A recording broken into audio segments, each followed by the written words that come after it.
జగన్మోహన్ రెడ్డి గారు 2024 ఎన్నికల్లో ఎదురైనటువంటి కూటమిని జీర్ణించుకోలేకపోతా ఉన్నారు.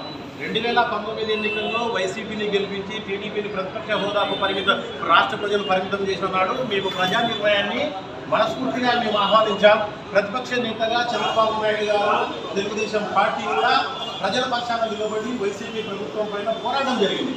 గతంలో 2014 ముందు ప్రతిపక్ష నేతగా ఉన్నటువంటి సమయంలో కానీ లేదా ఇప్పుడు 2024 ఎన్నికల తర్వాత ప్రతిపక్ష నేతగా ఉన్నటువంటి సమయంలో కానీ జగన్మోహన్ రెడ్డి గారు అసెంబ్లీలోకి రావడం లేదు, ప్రజా సమస్యల పైన స్పందించడం లేదు, ప్రభుత్వాన్ని నిలదీసేటువంటి ప్రయత్నంలోనే లేదు.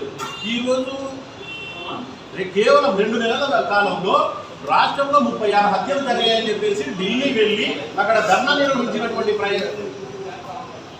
సమయంలో నేషనల్ మీడియా జగన్మోహన్ రెడ్డి గారిని సూటిగా ప్రశ్నించడం జరిగింది.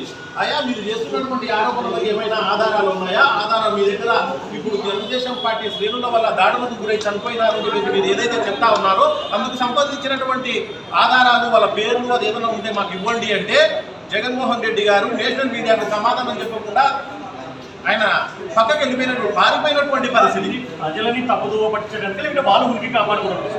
జగన్మోహన్ రెడ్డి గారికి మొదటి నుండి ఒక తెలిసినటువంటి విద్య ఇందాకే తమ్ముడు చెప్పారు, డైవర్షన్ పాలిటిక్స్, ప్రజల దృష్టిని మరల్చడం. ఆ విధంగా ఈరోజు జగన్మోహన్ రెడ్డి చేస్తా ఉన్నారు. మొన్నటి వరకు దళితుల ఓట్లతో అధికారంలోకి వచ్చి దళితుల హక్కులను కాలరాసి దళిత ఆడబిడ్డలపైన అత్యాచారాలు జరిగిన, దళితుల హత్యలకు గురైన, అదేవిధంగా ప్రభుత్వమే డాక్టర్ సుధాకర్ N95 మాస్క్ అడిగితే ప్రభుత్వమే ఈ పిచ్చివాలిగా చిత్రీకరించి ఆయన మానసికంగా కుంగిపోయి చనిపోయే విధంగా చేసింది ఈ ప్రభుత్వం. ఆ రోజు జగన్మోహన్ రెడ్డికి దళితులు కానీ డాక్టర్ బిఆర్ అంబేద్కర్ గారు కానీ గుర్తుకు రాలేదా?